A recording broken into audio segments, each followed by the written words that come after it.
안녕하세요. 우선 제 우울증 얘기부터 먼저 시작하면 좋을 것 같은데요. 제가 2022년 가을 무렵에 좀 심한 우울증을 앓았었습니다. 그때 그 우울증 클리닉 하면서 이제 연구도 하고 진료를 하다가 그 연구한 기술 중에 하나를 이제 기술 사업화라는 걸 해서 창업을 했거든요. 그래서 회사까지 운영하면서 진료하고 남은 시간을 회사 일에 전심하다 보니까 전력하다가 이제 우울증이 온 거죠. 그래서 어떤 증상들이 있었냐면 밤에 잠이 일단 안 옵니다. 그러면서 어떻게 내일 일 처리하지? 그리고 걱정 많이 하면서 잠이 자꾸 깨갖고 일단 피로 회복이 잘 안 되고요. 그런 상태에서 5만 가지 걱정들이 듭니다. 잘못돼서 내가 모든 일들을 다 실패하면 어떡하나 이런 걱정이 되기 시작하고, 근데 이게 하루 이틀 지나고 그냥 끝나면 괜찮은데 한 달 내내 계속 이러다 보니까 결국은 생활을 겨우겨우 출근하는 정도까지밖에 안 됐었습니다. 그래서 도저히 안 되겠기에 이제 친구, 후배 병원에 가서 제가 상담을 받고 약물 치료를 시작을 했죠. 그래서 약을 먹고 1차 잠을 좀 자기 시작하니까 그래도 조금씩 회복이 되기 시작했고, 기분이 조금 더 나아진 다음에는 합창단 활동도 좀 하고 수영도 하고 이렇게 하면서 그 다음에 봄에는 우울증을 좀 벗어날 수 있었던 그런 경험이 있었습니다. 네. 그래서 우울증이 어떻게 해서 오는지를 좀 말씀을 드리면, 물론 생물학적으로 아까 뇌 기능이 변한다고 했는데, 그런 뇌 기능이 변하는 이유는 여러 가지 스트레스가 원인이 되는데요. 인간관계를 하는 데 있어서 실패하는 경험 또는 상처받는 경험들이 있을 수 있고, 타고나기를 정서적인 스트레스에 매우 민감한 분들이 계십니다. 그래서 웬만한 일에는 우울증이 잘 안 오는 분들도 있지만 스트레스를 많이 받았을 때 우울증 쪽으로 치우치게 되는 분들이 있거든요. 네. 제가 오늘 강조하고 싶었던 부분 중에 하나는 어린 시절에 받았던 그런 부정적인 경험과 상처들입니다. 그래서 만 18세가 되기 전에 그럴 때 우울증의 어떤 원인이 될 수 있는 여러 가지 부정적인 경험을 한다면 그것이 가장 중요한 우울증의 근원적인 원인이 되기 때문에 이런 부분들을 잘 살피고 치료를 하는 것이 중요합니다.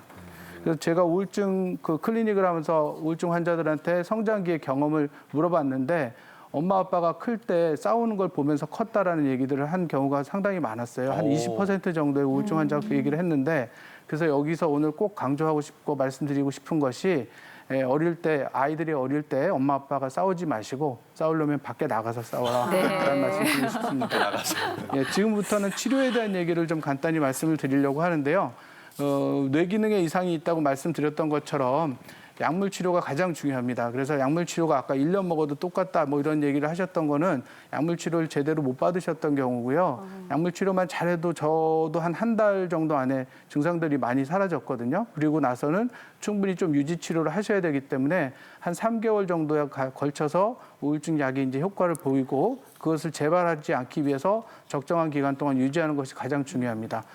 그 밖에 전통적으로 약물이 개발되기 전에는 정신치료라는 것들을 많이 했고요. 프로이드 박사부터 시작해서 정신치료는 오랫동안 정신과에서 치료 방법이었고, 요즘에는 뇌 기능을 직접 조절해주기 위해서 약이 아닌 바깥에서 자기장이나 초음파를 이용해서 뇌 전전두엽을 자극해줘서 기능을 회복시키는 치료법도 있습니다.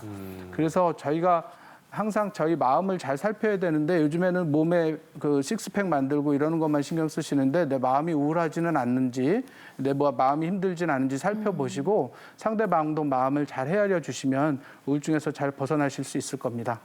마음에 관심을 가지세요. 저도 이제 마음에 식스팩을 만들 수 있도록 잘해야겠다 이런 생각도 들었고, 그러니까 직접 교수님이 경험담을 알려주시니까 이게 숨길 병이 아니다 이런 생각도 들었어요. 그렇습니다. 아니, 특히 이제 뭐 하실 말씀 있으신가요? 아니 저는 그 정신과 교수님들이 본인이 우울증에 걸렸을 때는 본인이 처방을 안 하시는군요.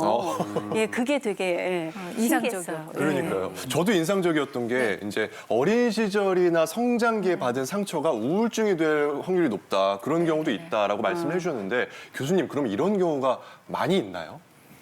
예, 제가 이제 우울증 연구를 하면서 계속 주목해봤던 부분이 바로 이 부분인데요. 어릴 때 많은 욕을 먹고 비난을 받으면서 성장한 경우, 아니면 신체적으로 많이 맞았다거나, 가장 좀 끔찍한 폭력일 수 있는데 성폭력을 경험한 경우들도 드물긴 했지만 많이 있었습니다. 근데 앞서 말씀드렸던 가정 내 불화 때문에 엄마 아빠가 매일 싸우고 아빠는 술 먹고 들어와서 엄마한테 막 화내고 때리고 엄마는 힘들어하고, 이제 이런 불행한 가정 속에서 성장한 사람들이 엄마 아빠만 불행한 것이 아니라 아, 내가 이 집에 태어나서 괜히 엄마 아빠 힘들게 하나 보다. 이런 마음 때문에 우울증이 생기거든요.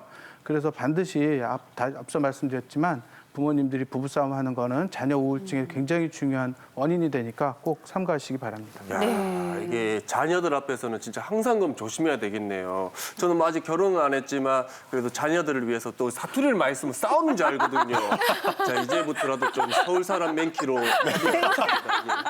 아니 근데 결혼해서 애 낳고 살다 보면 어떻게 안 싸워요. 근데 저도 사실은 그 큰 소리를 안 내려고 노력을 했는데 아이들은 공기만 냉랭해도 금방 눈치를 보더라고요. 진짜 미안하다 얘들아. 네. 진짜 이제 와서 사과한다.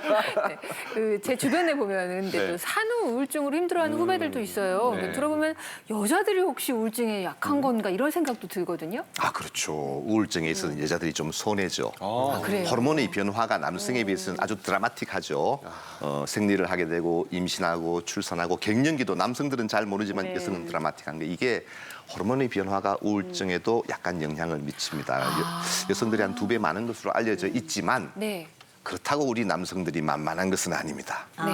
우리 40, 50대 중년 남성들 우울해도 어디 가서 우울하다고 말도 못하죠. 맨날 술만 마시고 있죠. 고독해요. 평가도 잘 받지 않죠. 아이고. 적어 보이지만 더 심각한 경우도 많이 있습니다. 특히 이제 연령별로 좀 다른데요. 청소년기 우울증은 약간 혹시 이게 조울병의 우울기가 아닌가 의심을 해보기도 하고 네. 또 노년기에는 정서적인 외로움, 경제적인 어려움, 또 신체적으로 병이 많으니까 여러 약도를 많이 먹고 계시니까 우울증 소지가 다양하죠. 이렇게 각 연령별로 성별로 우울증의 차이가 많이 난다고 볼 수가 있겠습니다. 네, 남녀 불문하고 마음을 따뜻하게 어루만져 주는 게 좋을 것 같습니다.